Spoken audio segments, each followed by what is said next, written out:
Teman-teman, hey hola hai. Dengan saya Boni Bribe di sini, saya mau kasih disclaimer sedikit untuk video ini. Ini adalah video yang sudah diproduksi 4 tahun lalu. Jadi saya mereproduksinya ulang untuk menayangkannya di BM Kidal kali ini. Semoga teman-teman bisa menikmatinya walaupun dengan kualitas gambar yang tidak terlalu oke. Saya tidak terlalu suka dengan kualitas gambar ini. Pencahayaannya buram, tidak ada teknik-teknik yang bagus untuk mengediting video ini. Tetapi isinya tetap oke. Teman-teman boleh menikmatinya. Kalau memang video gambarnya tidak terlalu oke, cukup dengar suaranya saja. Juga boleh dinikmati. Cus, teman-teman, gas langsung sekarang. Yo. Hai, halo teman-teman. Apa kabar kalian semua di sana? Jumpa lagi kembali dengan saya Boni Bribe. Hari ini saya akan bercerita kembali tentang pengalaman liputan selebriti, dan ada satu nama besar yang selalu diomongin orang, yang selalu dibicarakan, yang selalu diberitakan. Atta Halilintar. Channel terkejut sobat terkeren terhits Indonesia, bro. Aduh, nyangkut. Ya, jadi saat itu nama keluarga Halilintar itu baru saja sedang tumbuh, sedang naik. Dan mereka baru saja diwawancarai oleh salah satu stasiun TV. Dan mereka hadir lengkap ber-13. Jadi ada Bapak Halilintar, Ibu Langgogeni Faruk, ibunya Atta dan semua adik-adiknya yang 11 orang itu. 11 kurang ya jari ya, 11 tambah 1 ya. Mereka hadir sebagai kesebelasan dari Gen Halilintar. Saya mendapat tugas untuk meliput keluarga ini di kediaman mereka, di rumah mereka di Pondok Indah. Saya berangkat pagi-pagi waktu itu, sekitar jam 7-an pagi. Tapi sebelum itu saya sempat bikin janjian dengan Pak Halilintar, bapaknya Atta. Dan itu ada sekitar 3 orang asisten yang harus saya kontak. Saya mengontak asisten pertama, dan setelah itu saya di-offer ke asisten kedua, dan setelah itu ke asisten ketiga. Ngeri ya, ternyata ada 3 asisten boy. Setelah saya di-offer, akhirnya saya datang, dan itu tidak langsung di rumahnya Atta. Pada saat kami datang itu tidak langsung di rumahnya Atta. Kami sempat disinggahkan dulu di ada satu rumah. Rumah itu tidak jauh dari rumahnya Atta, sekitar 2-3 rumah dari situ. Dan itu adalah ternyata kantornya keluarga Halilintar. Jadi saya sempat singgah di situ, sempat duduk dulu, cerita dengan ada beberapa perempuan dan ada juga 1-2 laki-laki begitu. Kami cerita di situ. Baru setelah itu dia baru bilang kalau bapak dan keluarga, Pak Halilintar dan keluarga sudah ready. Akhirnya baru saya ke rumahnya, ke sebelah. Diantarlah saya ke sebelah. Ini semacam punya sejarah tersendiri juga, karena pada saat mewawancarai narasumber, saya harus bersalaman dengan 13 orang sekaligus. Dan hebatnya, mereka berkenalan satu persatu. Setelah bersalaman dengan bapak dan ibunya, saya akhirnya bersalaman dengan kapten tim Atta Halilintar. Dan Atta pada saat itu sudah hampir tidak dipanggil lagi Atta. Dia selalu dipanggil kapten untuk mengepalai 10 adik-adiknya yang lain. Dan yang saya ingat saat itu, si kecil tuh, kalau kalian ingat namanya, saya lupa namanya, yang paling bungsu, yang paling bontot, itu masih bayi dia, masih kecil banget lah, masih kecil banget. Sempat dia digendong sama ibunya. Dan pada saat ngobrol itu, saya disuguhin kopi, sama ada beberapa jenis kue, dan juga kami sempat ditawarin makan mie. Dan mie itu dimasak oleh salah satu adiknya Atta. Mereka pagi itu semuanya sangat bergembira, dan mereka semuanya seperti sangat senang ya. Keluarga itu seperti happy banget gitu. Seperti sangat happy, seperti kayak banyak acara begitulah, sibuk semuanya dengan masing-masing. Tetapi pada saat proses wawancara itu, mereka seolah-olah seperti diarahkan atau diperintahkan untuk kumpul gitu. Mereka seperti kumpul di ruang depan ya. Bukan di dalam rumah, tapi itu di luar teras. Di luar teras rumah, di dekat taman-taman begitu, kami ngobrol di situ. Mereka itu diperkenalkan satu-satu oleh ayah dan ibunya. Mulai dari Atta sekarang lagi sibuk apa, dan kalian tahu, Atta pada saat itu baru memulai menjadi YouTuber. Siap, masuk iklan. Memang gue juga bingung guys, kadang-kadang Hampir belum ada lah yang tahu Atta gitu. Mungkin kalian juga semuanya pasti belum tahu Atta saat itu. Ayahnya juga memperkenalkan si Sai Halilintar. wow. Hai, aku lagi punya banyak banget barang atau hadiah, banyak banget HP. Itu ayahnya memperkenalkan bahwa Sai itu punya kesibukan, dia suka otak-atik kamera. Dia suka bikin tripod. Itu dia bikin sendiri dari pipa paralon gitu. Dia rakit-rakit akhirnya jadi tripod. Jadi apa namanya tuh gimbal, jadi gimbal untuk stabilizer kamera. Dia sangat suka mengoleksi kamera, lensa, barang-barang peralatan teknologi untuk apa namanya? Untuk pembuatan konten. Walaupun saat itu Sai belum memulai pekerjaannya sebagai YouTuber seperti yang kalian lihat sekarang. Dalam konten itu, dalam wawancara itu, saya ingin memotret kisah kehamilan Ibu Langgogeni Faruk sebenarnya. Fokusnya ada di situ. Kok bisa hamil 11 kali? Dan katanya dari 5 atau 6 anaknya dilahirkan saat perjalanan. Saat mereka melakukan perjalanan keliling dunia. Jadi ada beberapa dari adik-adiknya Atta itu lahir di negara yang berbeda-beda. Saya sebenarnya sedikit kurang percaya dengan beberapa statementnya Atta belakangan ini. Beberapa kali dalam begitu banyak sesi wawancara, dia sempat bilang kalau dia sempat sangat susah hidupnya. Mungkin saja itu pada saat belum bersebelas ya, belum bersebelas karena dia anak sulung. Tetapi yang pada saat saya mewawancara keluarganya itu kehidupan mereka sudah sangat baik. Indikator pertamanya, mereka sudah tinggal di Pondok Indah dan rumahnya itu sangat besar. Rumahnya itu tidak jauh dari rumahnya Erwin Gutawa. Dan juga di sebelah blok atau sebelah lorong itu adalah rumahnya Ahmad Dhani. Itu tidak jauh-jauh dari situ. Orang-orang besar lah di situ, orang-orang populer, orang-orang besar pasti sangat menginginkan tinggal di Pondok Indah. Dan belakangan ini juga makin banyak artis ya yang tinggal di Pondok Indah. Salah satunya juga Rian Demasif yang juga akhirnya dari Bintaro, kalau tidak salah bukan Bintaro, dari Tangerang Selatan lah, pokoknya area Tangerang Selatan itu akhirnya pindah dan beli rumah di Pondok Indah juga. Walaupun menurut ceritanya Pak Halilintar, mereka berkeliling dunia untuk bisnis dan istilahnya bertaruh hidupnya lah begitu. Tetapi ya kelihatannya bahwa memang tidak susah ya keliling dunia, tinggal di hotel, di penginapan dan kemana-mana dengan kendaraan pribadi. Ya itu tidak mungkin orang susah ya. Apalagi ber-13 loh, bayangkan ber-13 mereka berangkat dengan rombongan penuh. Dan pada saat sesi wawancara itu Ibu Langgogeni bercerita tentang masa kehamilannya. Dia hamil 11 kali dan menurut mereka berdua, mereka sangat suka dengan anak kecil, jadi ya selalu pengen punya anak. Ketika yang satunya sudah mulai besar, mereka pengen punya bayi lagi. Akhirnya jadi 11 orang tuh. Akhirnya jadi 11 orang ya.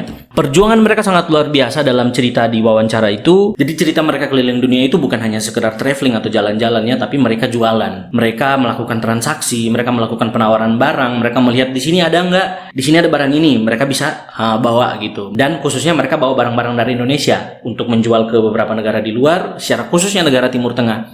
Mereka sekeluarga mengakui bahwa dari sekian puluh negara yang mereka kunjungi, mereka sangat suka dengan Kazakhstan. Mereka sangat betah di sana, kehidupan masyarakat muslimnya sangat baik dan alamnya begitu eksotis dan luar biasa begitulah. Jadi mereka sangat suka dengan Kazakhstan. Cerita ini mungkin juga kalian pernah dengar bahwa Atta pernah dikirim dari Malaysia kalau nggak salah ya, dengan pesawat pada saat dia masih sangat kecil. Dia dikirim loh tanpa orang tua, dia dikirim di pesawat untuk pulang ke Indonesia. Dan itu Ibu Langgogeni sempat menceritakan saya betapa heroiknya perjuangan dia itu untuk bisa mengirimkan Atta lewat pesawat untuk sampai ke Jakarta kembali. Dan kisah-kisah mereka itu begitu unik dan langka, sangat jarang ada orang yang seperti itu ber-13 keliling dunia, traveling, dan semua mereka homeschooling. Jadi mereka tidak sekolah di sekolah formal. Mereka semuanya homeschooling. Mereka semuanya sekolah dari rumah atau sekolah dari manapun dengan bantuan internet. Mereka sudah terkoneksi dengan internet itu sudah sangat lama sebenarnya. Mereka bermain di dunia digital itu sudah sangat lama keluarga ini. Pagi itu Pak Halilintar juga bercerita ke saya bahwa mereka tidak punya pembantu di rumah. Terus yang bantu-bantu siapa? Mereka sendiri. Jadi mereka semua sudah dibagi tugas. Yang ngepel, yang masak, yang cuci pakaian, yang mengatur rumah, mengatur tempat tidur, dari pagi sampai malam, itu semuanya sudah terschedule jadwalnya. Dan satu tugas yang paling penting supaya ibunya tidak terlalu terbebani dengan mengurus anak-anak atau yang paling kecil, itu kakak-kakaknya ini yang dibagi tugasnya. Yang pagi siapa yang nemanin, yang siapa yang ajak main, siapa yang temani dia mandi, siapa yang ajari dia ngomong, latih dia ngobrol, ajari dia membaca, itu semua kakak-kakaknya ini yang mengerjakannya. Dan khusus untuk Atta, ada cerita dari ayahnya saat itu bahwa dia lagi sedang memulai menjadi YouTuber. Saya waktu itu sempat berpikir, pekerjaan apa itu? Pekerjaan yang platformnya internet, yang bikin video, menjadi konten kreator, itu masih belum terbayang karena YouTube belum seramai sekarang. Dan pada saat semua orang masih jauh dengan dunia per-YouTubean itu, Atta sudah memulainya saat itu. Maka ya tidak heran saat ini dia pegang subscriber terbanyak Indonesia dan juga nomor 1 di Asia ya. Pada saat Atta mengklaim dirinya sebagai YouTuber nomor 1 Indonesia, saya adalah salah satu orang yang tidak kaget. Karena saya sudah tahu bahwa di saat semuanya, bahkan saya sendiri saat itu yang bekerja di media pun, saya belum terlalu ramah, belum terlalu akrab dengan YouTube itu. Tetapi si Atta sudah memulainya. Walaupun saya juga belum nonton kontennya saat itu. Tapi dia sudah memulainya dan dia sudah mulai membangun channel itu. Channel Atta Halilintar yang sampai sekarang itu dia sudah memulainya di saat itu. Ya, di video awal-awal itu dia belum pakai si bandana-bandananya ya. Dan juga belum ada tagline, siap, itu belum ada. Ya. Keluarga itu sangat akrab ya. Keluarga itu sangat akrab dengan orang baru. Sangat ramah. Dan Bapak Halilintar itu sangat pintar ngomong, sangat suka ngobrol, dan dia tuh sangat pintar memilih kata-kata, memilih diksi supaya kita itu fokus ke dia. Dia sangat suka dan dia menatanya dengan begitu sangat bagus, begitu sangat rapi. Salah satu orang yang saya akhirnya tidak begitu rumit untuk menuliskan kisah mereka, menuliskan hasil wawancara saya dalam rekaman, itu adalah saat saya mewawancara keluarga Halilintar ini. Karena yang sebagai pembicara utamanya adalah Pak Halilintar, dan itu dia sangat runut menceritakan. Dan kata-kata yang dia pakai itu sebenarnya sudah kata-kata yang sudah tinggal kita transkrip aja dan kita tulis mengikuti apa yang dia bilang. Jadi kita tidak perlu maksudnya apa ya? Kita harus mengulak-aliknya kembali supaya bisa dapat formulasi kata yang pas untuk menuliskannya. Pak Halilintar itu sudah sangat mempermudah pekerjaan saya setelah itu. Kenapa dia mempermudah? Karena ini adalah salah satu wawancara terpanjang yang pernah saya buat. Kenapa wawancara terpanjang? Kami memulai dari sekitar jam 7 atau jam 8 pagi dan berakhir sekitar jam 6 sore. Kenapa bisa selama itu? Kalian subscribe dulu, biar saya ceritakan lanjut ya. Kenapa bisa wawancara itu selama itu? Kalian harus subscribe dulu. Yuk. Ceritanya adalah pagi itu mereka akan ke Bandung dan akan mengunjungi beberapa kota di Jawa. Dan mereka berangkat ber-13. Dan karena mereka harus berangkat, pilihan satu-satunya akhirnya kemudian kami ambil. Dan itu lebih dulu ditawarkan oleh Pak Halilintar. Gimana kalau Mas Boni ikut aja? Karena kita belum selesai ngobrol nih. Kita masih pengen cerita lebih banyak lagi. Ya udah, ayo Bu, berangkat kita. Berangkatlah saya. Kami foto bersama sebelum berangkat. Kami foto bersama. Kalian bisa lihat fotonya nih di sini. Dan di situ semua tim Halilintar hadir lengkap. Dan ada saya di situ dan juga teman fotografer saya Irfan Dharma. Jadi kami akhirnya berfoto bersama di depan rumahnya mereka dan akhirnya kami berangkat. Gimana caranya berangkat? Saya ditawarkan untuk naik mobil mereka. Jadi kami berangkat dengan total 4 mobil. Mereka punya 3 mobil dan 1 mobil itu mobil kami. Lalu bagaimana caranya supaya saya masih tetap bisa mewawancara mereka sambil jalan? Akhirnya Pak Halilintar meminta saya untuk ikut di mobil mereka. Pak Halilintar yang nyetir, Ibu Langgogeni Faruk di sampingnya, saya di baris kedua sendiri, dan di belakangnya itu sang kapten Atta Halilintar di belakang saya. Dan mobil kami itu ada di baris paling depan, memimpin konvoi 3 mobil yang lain di belakang itu. Dan anak-anak yang lain itu disupirin dan mereka ada dalam 2 mobil itu. Dan mobil kantor kami paling belakang yang nyusul kami. Kami bercerita, bayangkan sepanjang apa durasi wawancara itu. Kami bercerita dari Pondok Indah, start dari Pondok Indah sampai melewati tol Jagorawi dan akhirnya keluar di pintu gerbang tol Paster Bandung. Dan selama perjalanan itu semuanya saya rekam. Wawancara itu menurut saya cukup intim karena hanya saya sendiri dan mereka semuanya ada lengkap, hadir lengkap. Dan karena Atta waktu itu belum jadi apa-apa, jadi fokus wawancaranya bukan sama Atta. Bahkan istilahnya saya seperti tidak peduli Atta itu siapa. Sebenarnya menyesal juga ya. Kalau tahu Atta menjadi sebegini hebatnya, mungkin waktu itu fokusnya lebih banyak ke Atta bukan sama bapak atau ibunya. Ya tetapi kan kita tidak tahu kan nasib orang ke depannya. Dan saya juga bukan peramal yang bisa meramal Atta bakal jadi begini-begini, kan tidak bisa begitu juga. Karena yang fokusnya saat itu adalah bagaimana keluarga mereka ini bisa jadi bersebelas. Bagaimana mereka punya 11 orang anak dan mereka keliling dunia dengan pasukan yang lengkap. Kami bercerita panjang lebar mulai dari perjalanan mereka di masing-masing negara, mereka nginapnya bagaimana, mereka tinggalnya bagaimana, di saat mereka kekurangan uang bagaimana, di saat anak-anaknya ada yang sakit bagaimana, di saat ibu harus masuk rumah sakit karena dia harus bersalin atau melahirkan, itu bagaimana, mereka berurusan dan berbenturan dengan pihak imigrasi karena visanya bermasalah, itu bagaimana. rumahnya. Mereka berurusan dengan polisi karena izin tinggal mereka itu dibatasi dan segala macamnya. Pokoknya rupa-rupa segala seluk-beluk mereka tinggal di luar negeri itu mereka ceritakan semua. Pada saat itu mungkin sudah ditugaskan sama bapaknya kali ya. Atta itu ditugaskan untuk sebagai orang yang dikonfirmasi. Jadi misalnya kayak gini. Kalau bapaknya tidak ingat sesuatu yang detail atau ibunya tidak mengingat sesuatu yang detail yang lebih spesifik, dia akan tanya ke Atta. Iya kan bang, gitu kan? Iya kan bang? Benar kan, gitu. Iya, itu waktu yang pas mama di sini, kamu yang di sini kan, kayak gitu. Jadi saya tahu bahwa Atta kemudian bertugas sebagai pihak yang meng-cross check.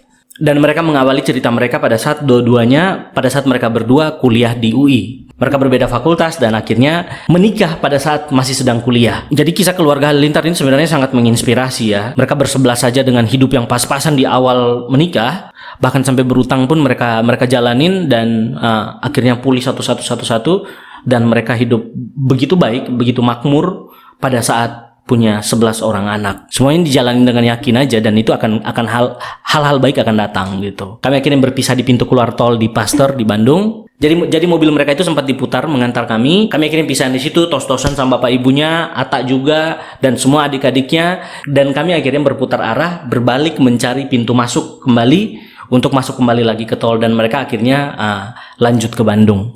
Ya begitulah kisah wawancara saya dengan keluarga Halilintar dan semoga Pak Halilintar dengan Ibu Langgogeni dan semua keluarga Halilintar semuanya selalu sehat, semua apapun yang direncanakan yang dikerjakan selalu sukses dan selalu diberkati Tuhan, amin. Dan buat kalian yang menonton video ini jangan sampai lupa untuk like, komen, dan subscribe channel ini. Dan kita akan ketemu lagi di konten-konten keren berikutnya bersama saya Boni Beribe. Thank you teman-teman, makasih banyak.